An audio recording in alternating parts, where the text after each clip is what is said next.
So there's the one movement that gives itself a Christian name. Here's another movement that gives itself a Christian name, the Mormon movement. The Mormons call themselves the Latter-day Saints of Jesus Christ. So this is Jesus Christ's name being used again. And the information comes from this angel over there, who is the angel Moroni. I don't want to make a pun with that name. Anyway, here he stands on top of the globe, blowing his trumpet. Here is a typical Mormon church. It has no windows, just like Masonic lodges don't have any windows. And the founder of the Mormon movement is none other than Joseph Smith. And Joseph Smith was a 33-degree Freemason. What does that tell you? Who was his God? If he was a 33-degree Freemason, then his God was Lucifer. Now, this is his follower. He's the next prophet, if you like, the Mormon leader, Brigham Young, who followed up Joseph Smith, and he happened to be a 33-degree Freemason. Well, let's check this out. The Church of Jesus Christ of Latter-day Saints, Mormonism, its founder, Joseph Smith, was a high-level Freemason. His successor, Brigham Young, was also another high Freemason. According to the book Black Robe, Brigham Young was an intimate friend of Peter de Smet, one of the most powerful American Jesuits of the 19th century. Oh, we find them everywhere. But they're never in the front row, they're always in the back row, so that they never get bonks, the others get bonks. Well, here Joseph receives from the angel Moroni the gold tablets with this new doctrine on it. Now let's ask him himself whether what I'm saying is correct. So it's always good to go to his own writings, his history of the church. In the evening I received the first degree in Freemasonry in the Nauvoo Lodge, assembled in my general business office. I was with the Masonic Lodge and rose to the sublime degree. There you have it, straight from the horse's mouth. It cannot be denied. Mormonism was started by Freemasonry under the control of who? The Jesuits, yes. Now, what would be their principal move to start an organization that controls one whole state, at least in the United States, and together with Freemasonry controls the entire space program? Because anybody who's ever been in space is either a Freemason or he is a Mormon, one of the two. Very interesting. Not only that, they are the organization which have the greatest database on anyone ever living. They will find out everything from who you are, who your parents are, where you lived, what you did, every single thing about you, they have the database. This is a database that will be important one day when it comes to buying and selling and who's going to get what in the new dispensation. So they perform a very important work for the Jesuit order. If you look at Mormonism, they have the same sort of ritual as Freemasonry. They have their aprons. The handshakes are a little bit different, as you see. They have their secret handshakes and all the paraphernalia that goes along with it. And this is their main temple at Salt Lake City. Again, you can see it's a pretty shut-up place. And when you go and look there, you'll see the all-seeing eye with the Masonic handshake in it. You'll see the moon and the Baal Hadad symbol and the sun and the upside-down pentagrams, former which Mason, Mormon, and Satanist Bill Schnoebelen emphasized that to the magician the inverted pentagram has one use only, and that is to call up the power of Satan and bring the kingdom of the devil into manifestation on earth. So here is the symbol right on the Masonic temple. I took these pictures myself, so I know they're there. Another quote, "You will find the Satanic pentagram invaluable and indispensable if you attempt to draw from the infernal power of our Lord Satan. This extremely powerful amulet is the sign of the microcosm and is the summation of all occult forces. In other words, there is no amulet or talisman more powerful or even close to as powerful as the Satanic pentagram. It's interesting that it's on virtually every flag in the world, which is just another story. So if we look at the Mormon temple, we will find them in their upside down form relatively frequently. All these symbols are all over the Mormon temple. The all-seeing eye over there, down there, symbols of the sun. They have circles. Originally they even had the dot in the middle, but they've become a little bit more clandestine and have removed those. On their other churches at the same site, you will find the Star of David. All of these features are in Mormonism. Here, the restoration of the Aaronic priesthood. They claim that they have the priesthood of Aaron. Now, by the way, that is a blasphemy, because who has become the high priest forever? Jesus. This means they are taking upon themselves something that belongs to someone else. They are robbing Jesus Christ of his role and his authority. Kathy Bones, Masonic and Occult Symbols Illustrated, says both Masonry and Mormonism refer to the Melchizedek priesthood. In Scottish Rite Masonry, the 19th degree is called the Grand Pontiff. It is during this ceremony that the candidate is anointed with oil, made and proclaimed a priest forever according to the order of Melchizedek. I thought there was only one who was of that order today. Isn't that so? So both of them, Mormonism and Freemasonry, do this. Hebrews 5:9 tells us, however, that Christ glorified not himself to be made a high priest, but was called of God a high priest after the order of Melchizedek. But occultists, Mormons, Masons glorify themselves and take on themselves the honor of priesthood that was given to Christ alone.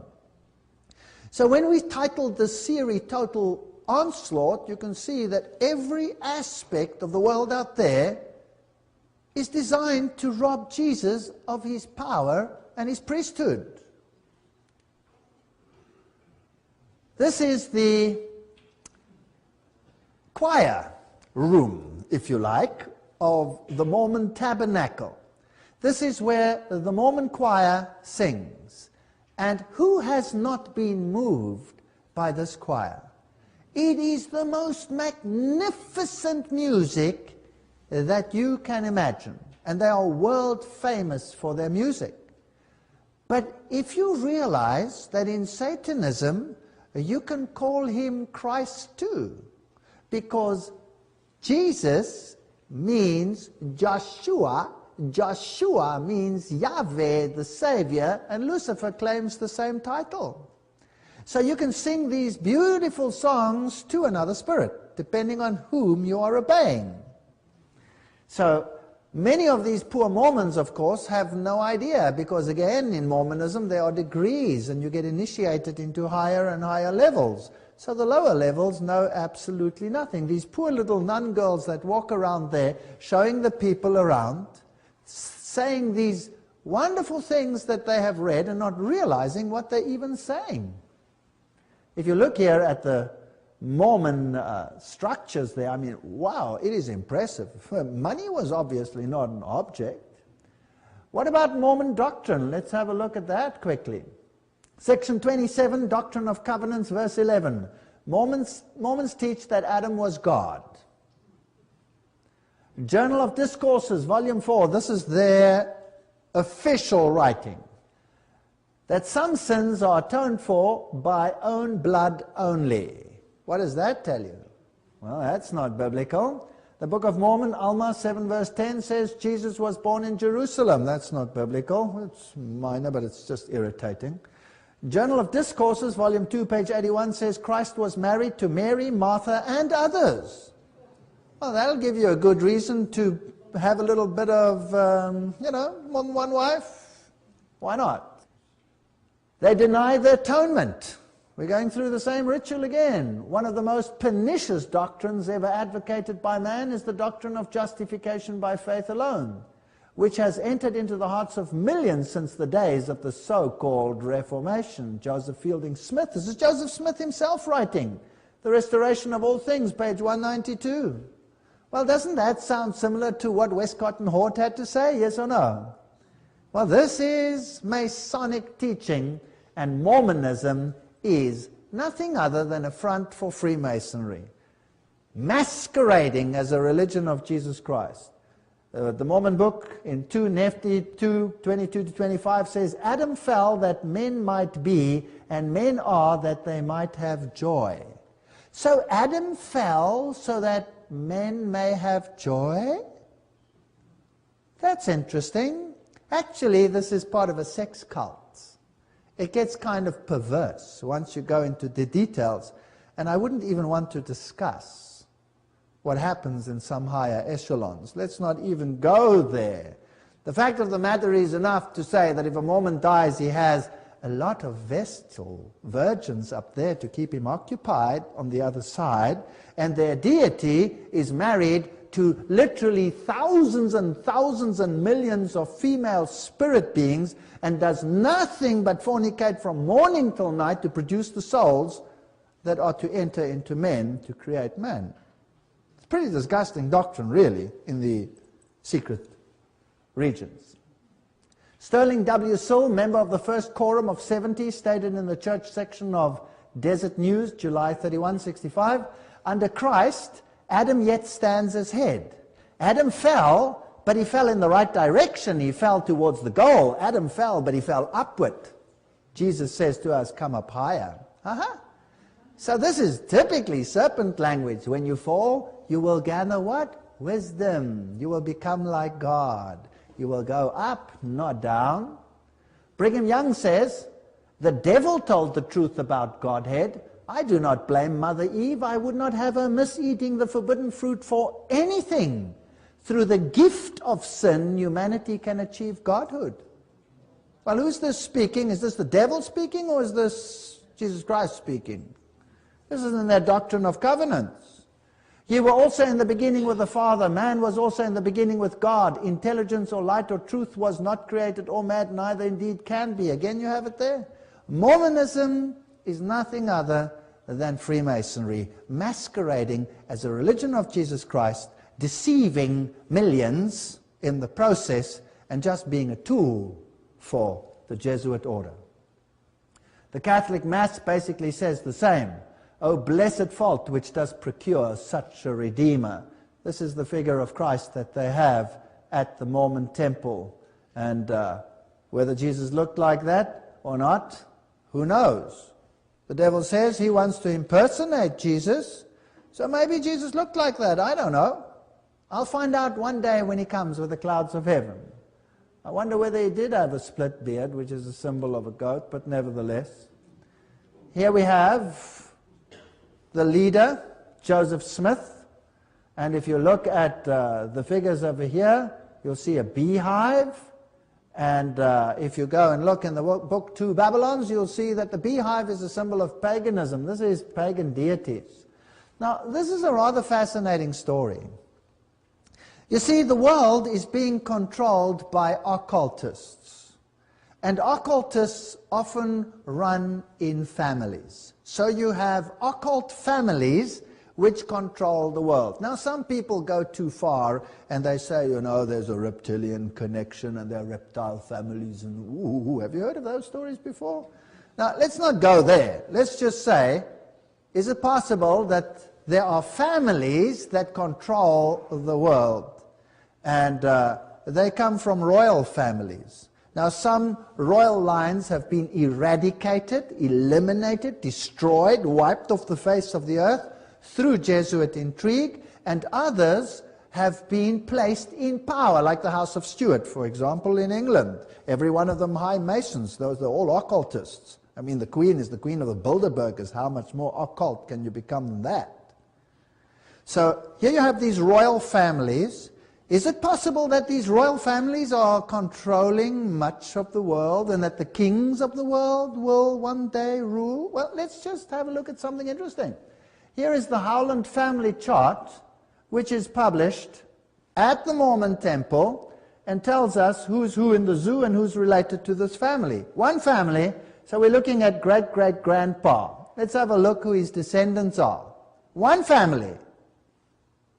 You can check this out for yourself. Joseph Ira Earl, very prominent man in his old days. Joseph Smith, there's the founder of the Mormon movement. He is part of that family. He comes from the same great-great-grandfather. Emma Hale comes from that family. Winston Churchill, he has the same great-great-great-grandfather. Franklin D. Roosevelt has the same great-great-great-grandfather. Richard Nixon has the same great-great-great-grandfather. Do you mean to tell me that President Ford had the same great-great-great-grandfather? Do you mean to tell me that George W. Bush Sr. had the same great-great-great-grandfather? George W. Bush Jr. had the same great-great-great-grandfather? Now, this is kind of strange. Do you really believe that though they come from different sides of the earth's divide, that they all come from the same family? Do you think this is pure chance? I leave it to your speculation. I don't want to go further into this. I just find it fascinating that they all come from the same family. From Churchill to how many presidents in the United States? 1, 2, 3, the one in between 4, 5 presidents in the United States, plus those from the other side, plus the founder of the Mormon movement, all from the same family. It's very weird, very weird. And then if you go into Mormons and NASA, you will find that all the top men, they were all Mormons or they were Masons.